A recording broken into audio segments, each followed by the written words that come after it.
Amém, meus irmãos? Graça e paz da parte do nosso Senhor Jesus Cristo. Amém?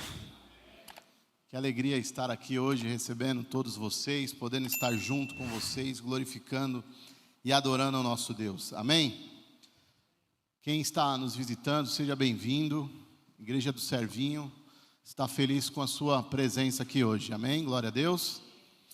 Bom, meus irmãos, vamos para a mensagem. Eu gostaria de, antes da gente ler, fazer algumas perguntas, algumas indagações. Quantos aqui acham que Deus é carente? É até uma provocação. Quantos acham aqui que Deus é carente? Quantos acham que Deus gosta de chamar a nossa atenção? Quem acredita nisso? Você acha que Deus ele precisa chamar a nossa atenção?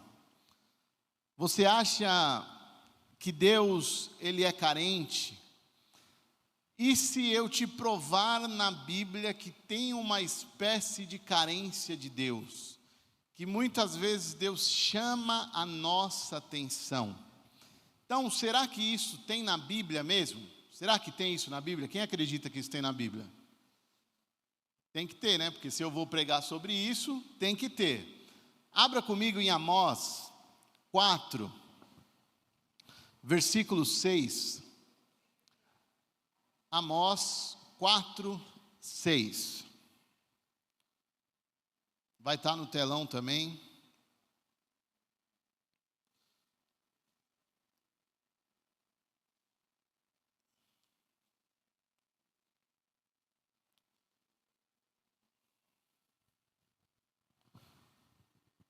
Quem não achou, acompanha no telão, fica até mais fácil.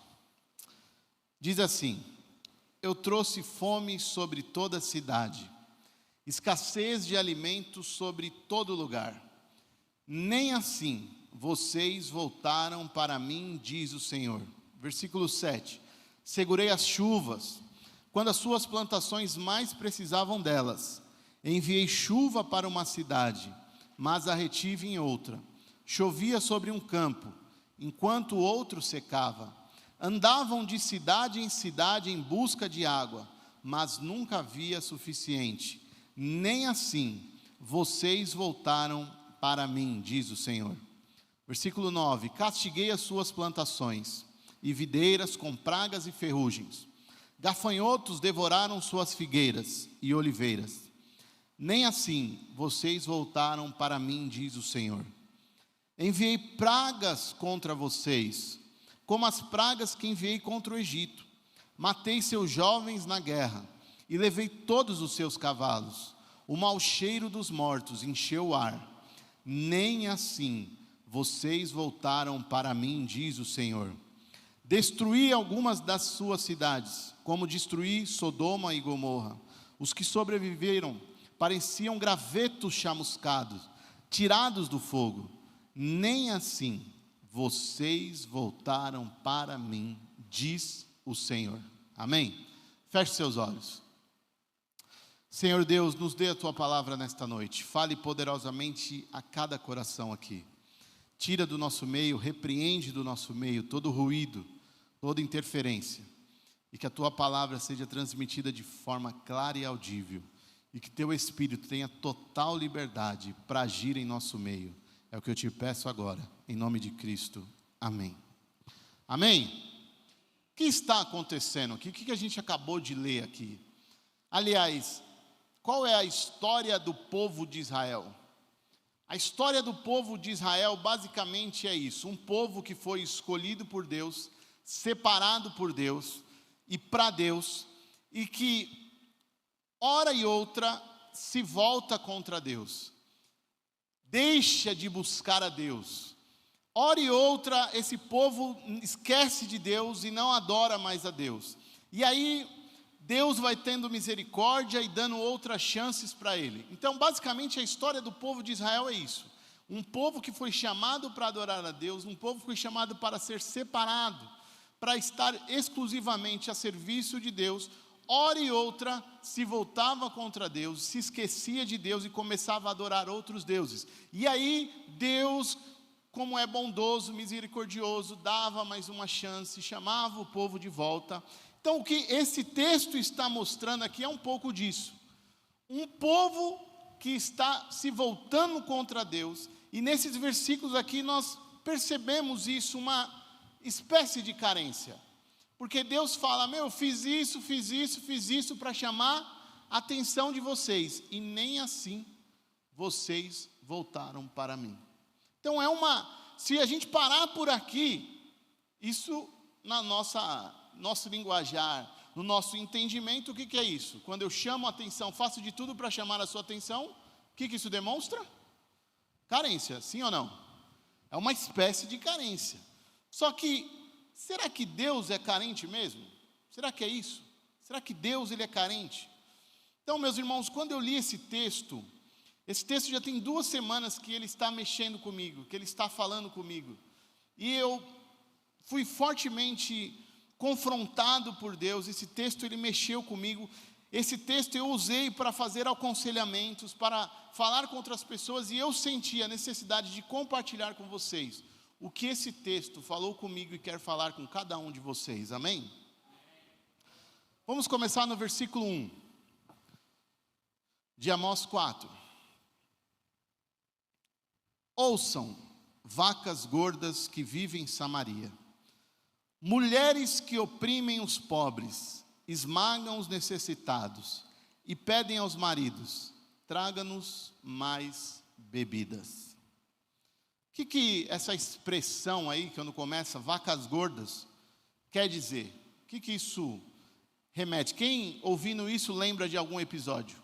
Quem lembra de alguma coisa quando ouve vacas gordas? O Jonatas lembra. Alguns irmãos, nem todo mundo lembra. Gabriel. José teve um sonho, onde teve a visão de vacas gordas e vacas magras. Então essas vacas gordas aqui está referindo a fartura, tempos de bonança.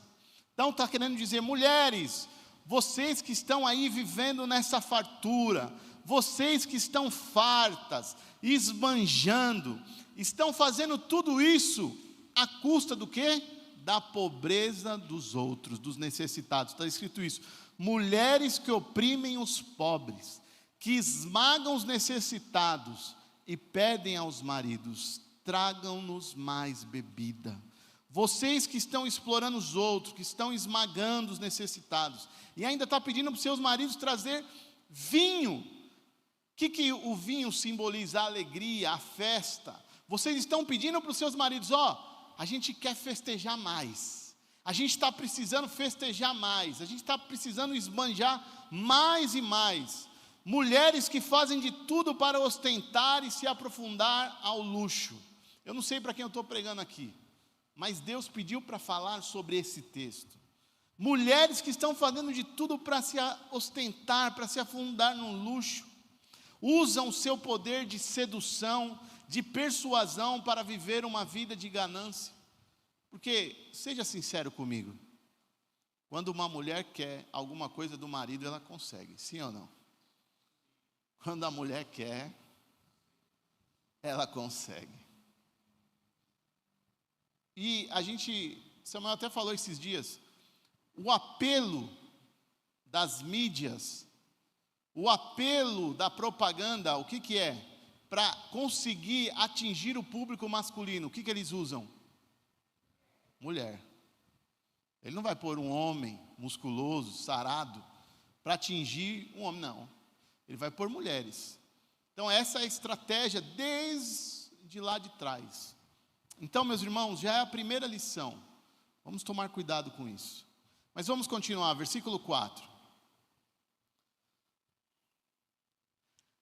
Andem, vão a Betel cometer pecados, continue a desobedecer em Gilgal, ofereçam sacrifício todas as manhãs, e tragam seus dízimos a cada 3 dias.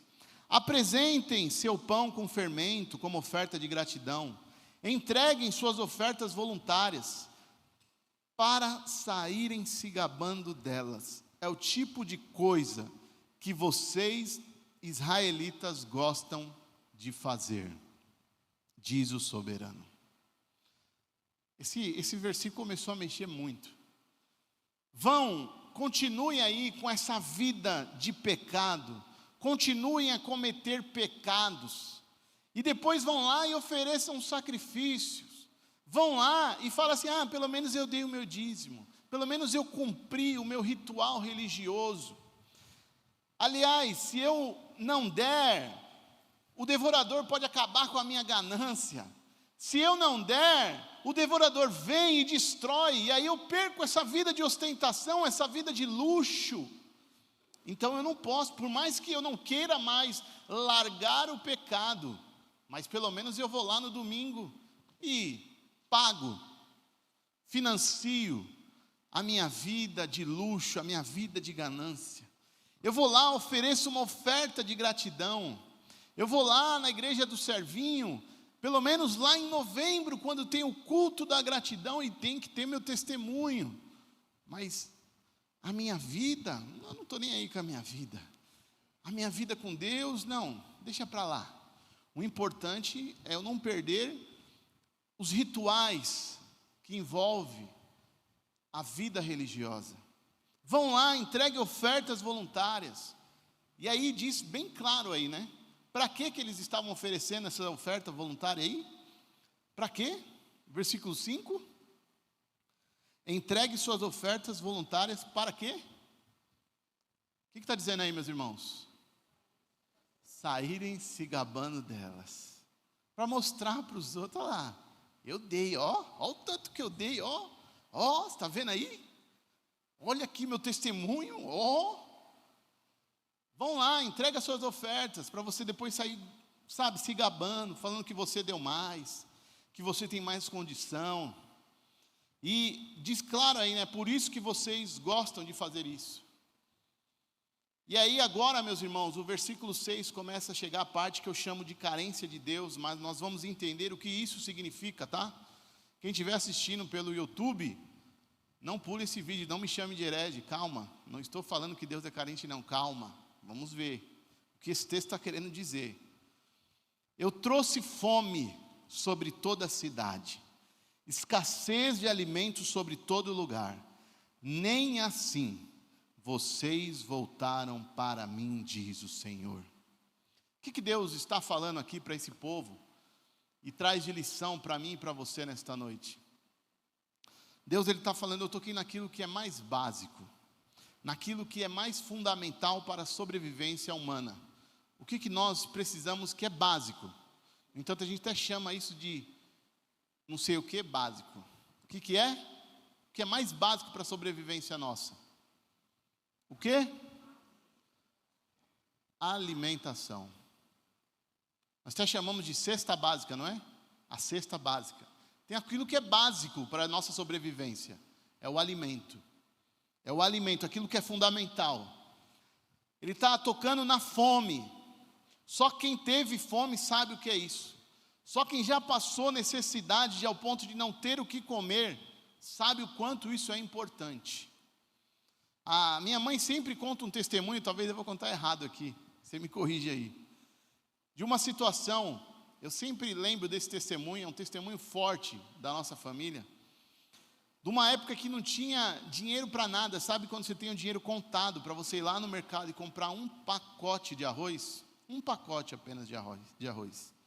E esse pacote de arroz era para alimentar meu pai, a minha mãe, eu, Samuel, Michel já tinha, né? Já tinha o Michel? Não tinha Michel? Não tinha o Michel. A minha tia Célia, certo? Meu tio Daniel e a minha avó. A Esther também? Eita, nós.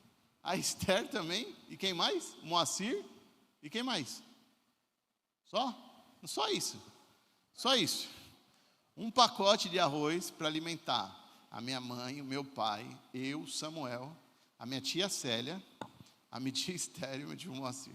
7 pessoas. Para passar ali um mês. Era isso, um mês? E aí eles foram para o mercado a pé para comprar. E era uma distância até considerável, né? Uma distancinha boa. No meio do caminho, voltando do mercado, o carrinho caiu. Eu pus isso aqui. O carrinho caiu. O saco de arroz foi para o chão e rasgou o saco de arroz. Imagina, o dinheiro contado. para você sustentar. Você não poderia ir lá, voltar e comprar outro saco de arroz, não. O que elas fizeram? Pegaram grão a grão, caiu acho que era na terra, né? Não era nem no asfalto. Estava chovendo? Não. Estava chovendo? Olha você ver. Ah, tinha chovido, para ficar melhor ainda. Imagina a terra como que ficou. Tinha chovido. Ficou mais fácil ainda para pegar os grãos. E aí imagina, pegando grão a grão, para você conseguir levar o sustento para a sua casa. Aí, meu irmão, depois dessa narrativa, eu te pergunto, e se Deus tocasse na sua fome hoje? Se acontecesse algo parecido, Deus toca, você iria continuar com a sua vida pecaminosa? Você ia continuar batendo no pé falando, não preciso de Deus? Claro que não. Se tocasse na sua fome, ao ponto de você não ter o que comer, você acha que você continuaria, sabe, marrento, durão, e ia falar, não, eu não preciso de Deus? Lógico que não. A gente com certeza ia falar, opa, ô Senhor, o que eu faço? É só reconhecer que o Senhor é Deus e o alimento volta? É para já, é agora. Mas esse povo nem tocando na fome, diz o texto, eles se voltaram para Deus. Agora o versículo 7. Segurei as chuvas, quando as suas plantações mais precisavam delas. Enviei chuva para uma cidade, mas a retive em outra. Chovia sobre um campo, enquanto outros secavam. Versículo 8. Andavam de cidade em cidade em busca de água, mas nunca havia suficiente. E aí, o que diz o texto? Nem assim vocês voltaram para mim, diz o Senhor. Versículo 9. Castiguei as suas plantações e videiras, com pragas e ferrugem. Gafanhotos devoraram suas figueiras e oliveiras. Nem assim vocês voltaram para mim, diz o Senhor. A chuva, meu irmão, é algo fundamental para a agricultura, sim ou não? Quem sabe, quem tem plantação sabe disso. Se não tiver chuva, não tem plantação, não tem colheita. A chuva é algo fundamental. A praga é algo que todo agricultor teme, faz de tudo para não ter. Porque se pegar uma praga, acabou a plantação também. E aí Deus toca no meio de sobrevivência deles. Era a chuva que eles precisavam, porque esse povo dependia de agricultura, e eram as pragas. Então Deus manda cortar a chuva, envia pragas, e nem assim eles se voltam para Deus. Mas vamos continuar. Se fosse até aqui, comigo e com você, a gente já tinha parado por aí, não é não? Se fosse só essas duas coisas, opa, tocou na minha fome e tocou na sobrevivência, opa, parei, eu reconheço, mas não, olha que como esse povo é bom. Versículo 10. Enviei pragas contra vocês, como as pragas que enviei contra o Egito. Matei seus jovens na guerra e levei todos os seus cavalos. O mau cheiro dos mortos encheu o ar. Nem assim vocês voltaram para mim. Matei os seus jovens. O que ele está querendo dizer com isso? A descendência de vocês está comprometida. Porque se acabar os jovens, eu sempre digo aqui, a melhor parte da igreja acontece lá naquela salinha. É lá que vai depender da nossa sobrevivência. É de lá. Porque nós aqui, meus irmãos, temos poucos mais anos de vida. E quando nós partirmos, o que vai ser da igreja do Servinho? Se lá naquela sala não estiver sendo gerado o evangelho na vida dessas crianças. Então, a descendência desse povo está comprometida, porque os jovens foram mortos na guerra. E nem assim eles se voltaram para Deus. Eles nem se preocuparam com a descendência. Versículo 11. Continua, olha isso. Destruí algumas de suas cidades, como destruí Sodoma e Gomorra. Os que sobreviveram pareciam gravetos chamuscados, tirados do fogo. Nem assim vocês voltaram para mim, diz o Senhor. Meus irmãos, o que está acontecendo aqui, meus irmãos? O que está acontecendo aqui? Isso daqui que eu acabei de ler para vocês, isso prova a carência de Deus? Para vocês, isso é prova que Deus é carente? É isso? Não, meus irmãos. A palavra que define tudo isso que aconteceu, que Deus fez com este povo, só tem uma palavra que resume tudo isso. Sabe qual é? Amor. Isso é prova do amor de Deus. Por que isso é prova do amor de Deus? Pensa comigo. Deus precisa da gente? Deus precisava desse povo? Não precisava. Não precisava, ele poderia acabar. Não precisava. Nós somos suas criaturas. Pensa você como um criador. Você cria algo e essa criação não dá certo. Você vai insistir com isso? Não deu certo? Destrói e faz de novo, não é isso?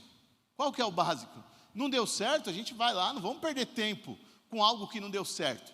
Não deu certo, vou lá e faço de novo. Mas o nosso Deus não, Ele insiste.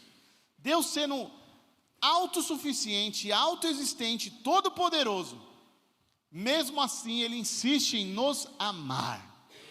Deus sendo, autossuficiente, não precisando de ninguém, de nada, sendo todo-poderoso, tendo todo o poder, Ele insiste em nos amar, porque o que está acontecendo é isso. Poderia o texto falar assim, eu acabei, fiz tudo isso com vocês, e eu não quero nem saber, eu vi que vocês não querem saber de mim mesmo, já era. Não, mas aqui está mostrando, eu fiz de tudo para vocês entenderem que eu amo vocês, e eu quero vocês perto de mim, eu quero vocês comigo, eu fiz de tudo para, entre aspas, chamar a atenção de vocês, para vocês verem que vocês dependem de mim. Olha o tanto de coisa que Ele faz, meu irmão. E aí Ele sempre decide nos amar, Ele escolhe nos amar, Ele escolhe nos dar outra chance. Então, meu irmão, enquanto é tempo, se volte para Deus. Porque se você não entender, assim como esse povo, que muitas vezes Deus envia sinais, está mostrando, porque Ele quer justamente que você se volte para Ele, que você busque a Ele pelos melhores motivos, porque eu não quero chegar ao ponto de conhecer Deus a partir do versículo 12, eu não quero, porque olha o que diz o versículo 12, portanto, depois de tudo que Ele fez, farei de tudo isso com você, ó Israel, prepare-se para encontrar seu Deus. É duro, hein? Depois de tudo isso, Deus Ele vai dando sinais, vai mostrando, e você vai continuando. Não quero saber de Deus, não quero saber. Mas chega a hora que Ele dá um basta. Chega a hora que Ele fala, chega, agora você vai me conhecer de verdade. Agora você vai saber quem sou eu. E talvez isso não vai ser a melhor forma, a forma mais bonita, a forma mais romântica e a forma mais agradável de conhecer Deus. Talvez não vai ser. E o versículo 13, ele nos define muito bem quem é o nosso Deus. Pois aquele que formou os montes, agita os ventos e revela seus pensamentos à humanidade. Ele transforma a luz do amanhecer em escuridão e pisa sobre os lugares altos da terra. Seu nome é Senhor, o Deus dos exércitos. O que revela esse versículo para nós? O Deus que está no controle de tudo. O Deus que tem controle nas suas mãos. Se Ele controla tudo, se Ele controla tudo isso daí, o universo inteiro, quem é o homem para achar que está no controle de alguma coisa? Quem é o homem? Se Deus controla o universo inteiro, quem sou eu e quem é você para achar que a gente está no controle de alguma coisa? Quem somos nós? Para achar que a gente tem poder sobre alguma coisa. Somente, meu irmão, para você e para mim nessa noite, obedeça a voz dEle. Quer viver e experimentar esse Deus amoroso? Quem quer viver e experimentar esse Deus amoroso? Aleluias! Então leia comigo Amós 5:6. Amós 5:6. busquem o Senhor e vivam. Do contrário, ele passará por Israel como um fogo e a destruirá por completo. Não haverá em Betel ninguém que possa apagar as chamas. O texto é forte. Só que o texto, meu irmão, a gente pode parar na primeira frase. Busquem o Senhor e vivam. Acabou. Eu não preciso saber que se eu não buscar, ele vai passar fogo. Não. Isso daí é justamente para quem não quer buscar. Porque quem quer buscar, acaba o texto aqui, ó. Busquem o Senhor e vivam. Você quer viver? Busque o Senhor. Você quer realmente experimentar quem o Senhor é? Busque Ele. Busque, você quer viver, você quer ter essa vida de verdade? Busque a Deus. Você quer ter uma vida extraordinária? Vai lá para o versículo 14. Quer ter uma vida extraordinária? Façam o bem e fujam do mal, para que tenham vida. Então o Senhor Deus dos exércitos os ajudará, como vocês afirmam. Façam o bem e fujam do mal. Faz o bem, fuja do mal, para você ter vida. Então o Senhor, o Deus dos exércitos, Ele vai ajudar vocês, como vocês afirmam. Quer viver as promessas de Deus? Faça o bem e fuja do mal. Então aí sim você vai saber quem Deus é e o que Ele pode fazer. Aí você vai saber, opa, agora eu sei quem Deus é. E agora eu sei o que Ele pode fazer. Porque eu não quero só saber quem Deus é. Eu quero saber o que Ele pode fazer. Ele pode fazer infinitamente mais. Você vai ver a ajuda do Senhor, o socorro do Senhor. Não só a ajuda, mas o socorro. Então, vocês vão receber a ajuda do Senhor, como vocês afirmam. O socorro do Senhor, como diz Salmo 46, versículo 1. Põe na NVI.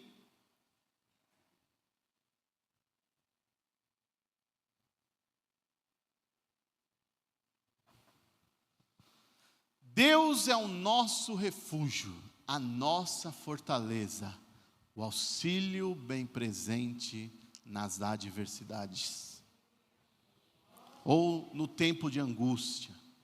Deus é o nosso refúgio, a nossa fortaleza, o socorro bem presente nas adversidades.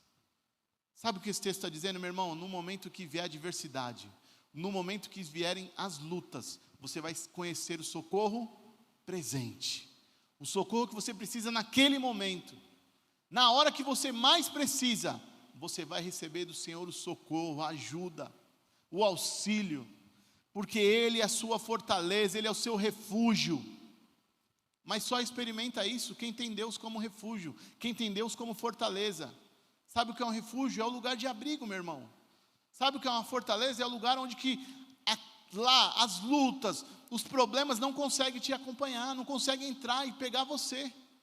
Mas quem que tem que ser isso daí? Deus. O homem que fica lá lutando e achando que não precisa de Deus, que não depende de Deus, ele não experimenta isso. Mas o homem que entende que precisa de Deus, que se chega perto de Deus, que está junto de Deus, ele tem um refúgio, ele tem uma fortaleza, ele tem um socorro bem na hora que eu mais preciso. Sabe, meus irmãos, é como a gente vê por aí. Na internet está cheio de páginas de pessoas sendo assaltadas, pessoas, sabe, sendo roubadas nessas grandes cidades. E algumas vezes nós vemos o quê? Na hora que a pessoa está efetuando um assalto, aparece um policial, bem naquela hora. Não é lindo de ver isso? Você falou, graças a Deus, olha aí, ó, não permitiu o mal acontecer. Esse é o seu Deus, meu irmão. Na hora que você mais precisa, está vindo o inimigo, está vindo a adversidade. Aquele momento que você mais precisa, aparece quem? O seu Deus. E aí ele se apresenta como socorro, ele se apresenta como a fortaleza, ele se apresenta como refúgio. Aquele que vai te ajudar. O teu Deus, meu irmão, Ele te ama, Ele é o teu socorro, Ele é, sabe, é o que você mais precisa. E tem momentos que a gente passa por tantas lutas, tantas dificuldades, tantos problemas, tantas aflições, e a gente nem percebe que muitas vezes É o próprio Deus fazendo de tudo para você reconhecer que Ele é Deus. Sabe, às vezes tem coisas que você não explica. Você fala, por que está acontecendo tanta coisa comigo? Por que veio tudo de uma vez? Meu irmão, é Deus querendo que você conheça Ele. É Deus te dando uma oportunidade para você falar, opa, eu preciso de Deus. Eu preciso do Senhor.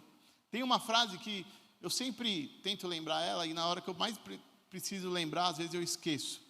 Que fala, você só vai saber que Deus é tudo.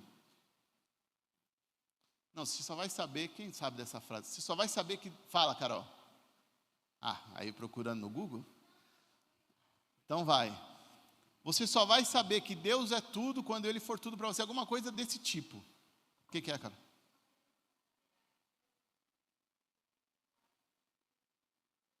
Você nunca saberá que Deus é tudo o que você precisa, até chegar o momento que Ele seja tudo o que você tem. Você só vai saber que Deus Ele é tudo, quando acabar tudo e só restar Ele. Eu já vivi isso e tenho certeza que muitas pessoas já viveram isso aqui. Sabe, no momento que acaba tudo, você não tem mais para onde recorrer, você não tem mais para onde buscar ajuda, você não tem mais, sabe, o que procurar, o que imaginar. Acabou tudo, sabe o que sobrou? Só Deus. Aí você fala, opa, conheci Deus agora. Agora eu sei quem Deus é. E é isso que o Senhor é. Ele é tudo para você. E aí tem vezes que Ele vai permitir você passar por tantos problemas, por tantas aflições, para que você se chegue mais perto dEle, para que você busque mais a presença dEle, para que você tenha experiências com Ele, porque Deus Ele quer isso, meu irmão. E isso prova o amor de Deus. Isso prova que Deus está no controle de tudo. Isso prova que Deus te ama. Isso prova que Deus quer você perto dEle, confiando nele, buscando Ele dia após dia. Nós precisamos depender de Deus. Que eu e você possamos cada dia mais nos achegar mais perto dEle e depender dEle. Ele tem que ser a nossa dependência, a nossa suficiência. É Deus. Tiago 4, versículo 8, mas põe na linguagem de hoje, Carol.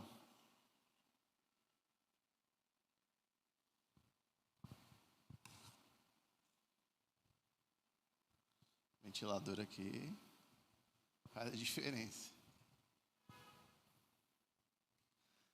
Tiago 4, versículo 8, olha o que diz aí, lá no telão, acompanha comigo. Cheguem perto de Deus, e Ele chegará perto de vocês. Lavem as mãos, pecadores. Limpem o coração, hipócritas. Fiquem tristes, gritem e chorem. Mudem as suas risadas em choro e as suas alegrias em tristeza. Humilhem-se diante do Senhor, e Ele os colocará numa posição de honra. Que texto maravilhoso. Cheguem perto de Deus. Cheguem perto de Deus e Ele chegará perto de vocês.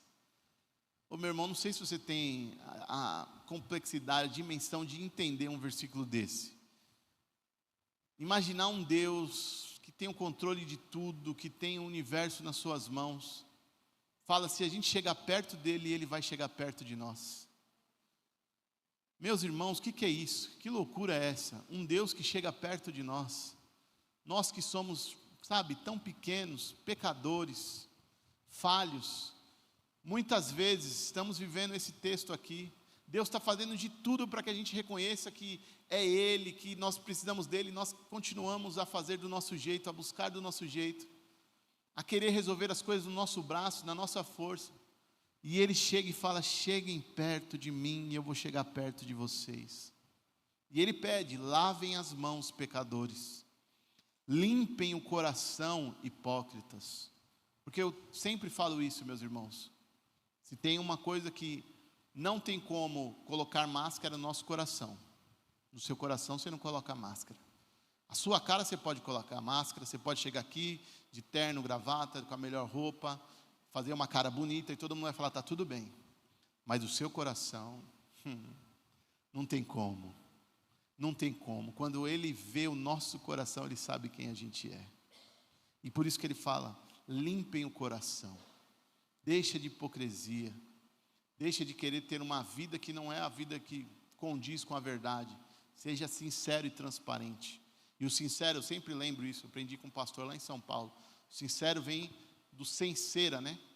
As pessoas colocavam cera para fazer o teatro, era como se colocassem máscaras. E aí, a sinceridade vem disso, de tirar a cera, tirar a máscara. Não querer mostrar uma coisa que você não é. Limpem o coração, hipócritas. Fiquem tristes, gritem e chorem. Mudem as suas risadas em choro e a sua alegria em tristeza. Humilhem-se diante do Senhor. Para que isso?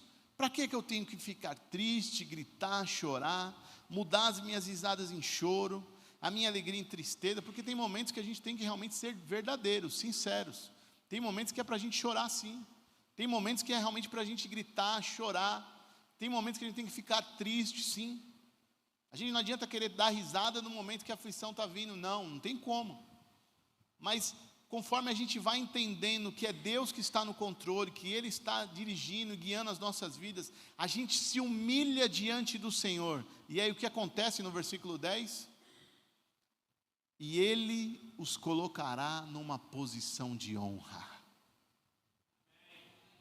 Meus irmãos, é o Senhor que está falando isso para você. Quando a gente se humilha, quando a gente entende, fala, não, chega. Porque o que está acontecendo com esse povo é isso. É um povo que está tentando tirar braço de ferro com Deus. Tenta tirar braço de ferro com Deus. Eu te desafio, tenta tirar braço de ferro com Deus. Tenta. Essa semana eu vi um testemunho que eu falei, não é possível.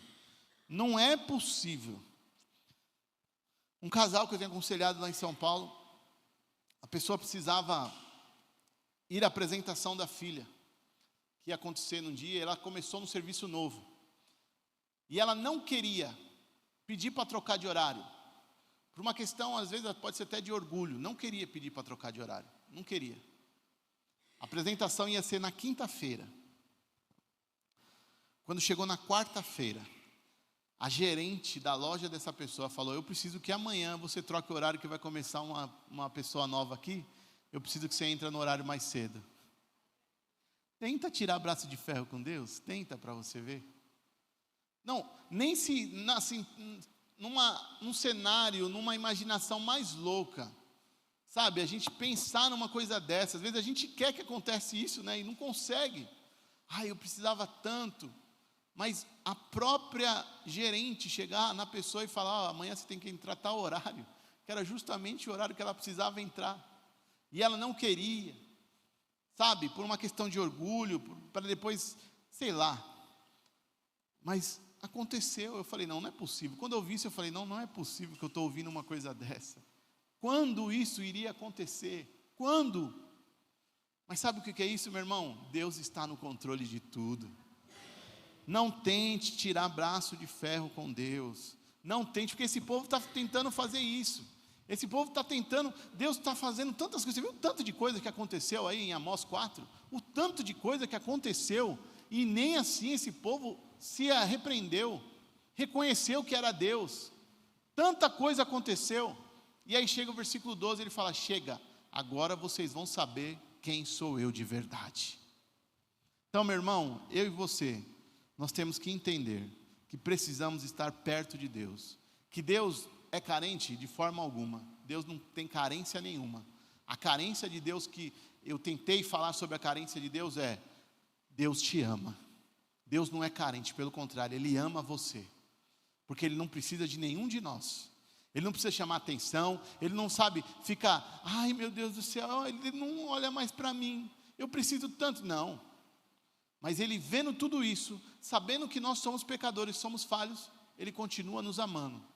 Talvez aí seja um livro que eu já li, que chama Louco Amor. É o louco amor de Deus. É uma loucura, parar para pensar nisso é uma loucura. Porque você imaginar um Deus que reconhece, sabe quem é o homem, que cria o homem, e o homem é desse jeito falho, pecador, e mesmo assim decide entregar o filho dele para resolver os nossos problemas, sabendo que muitos de nós vamos pecar, vamos esquecer de Deus, vamos se voltar contra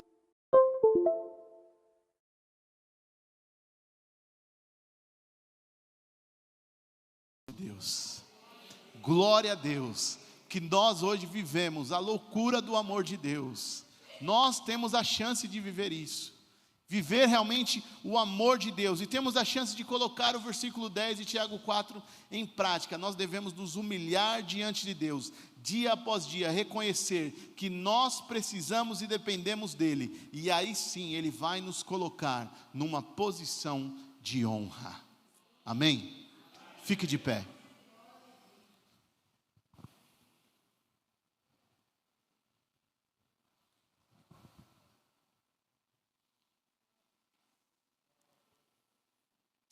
Feche seus olhos, meus irmãos.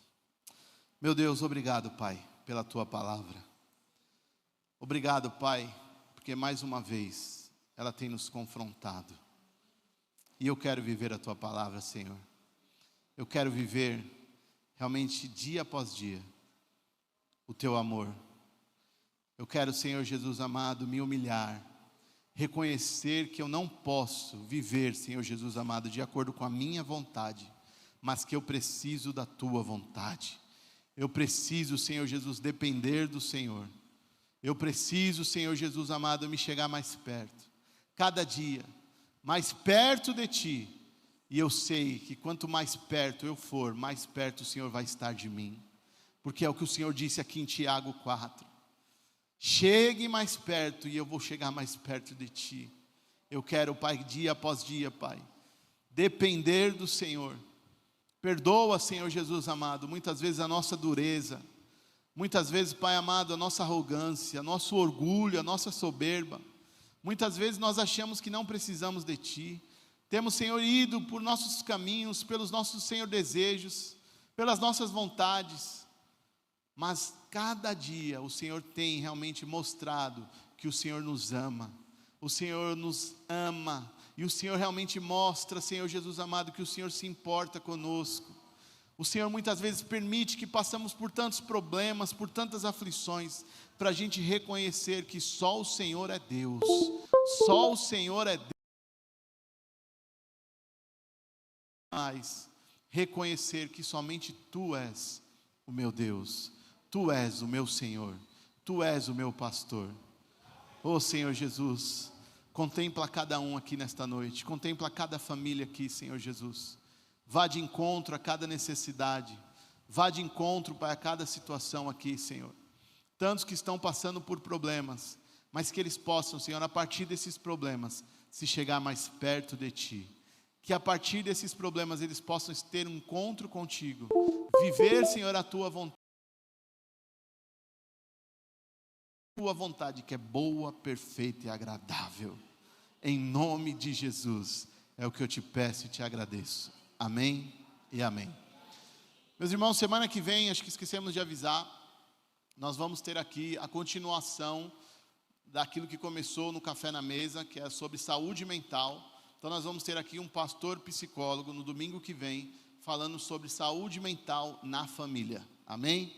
Então não falte, chame amigos aí, vizinhos, para que nós possamos aqui estar sendo abençoados por Deus através desta mensagem. Amém? Senhor meu Deus, leve a cada um debaixo da Tua mão poderosa. Guarde, Senhor Jesus amado, a cada um. E que nesta semana possamos experimentar dia após dia a Tua bondade, o Teu amor, a Tua misericórdia. E que possamos, Senhor Jesus amado, depender de Ti. Que possamos abandonar dia após dia o pecado. Que possamos realmente lutar, Jesus amado, contra o pecado. E que possamos, Senhor Jesus amado, reconhecer que só Tu és Deus. Em nome de Jesus, amém e amém. Amém, meu irmão, vá em paz, Deus te abençoe.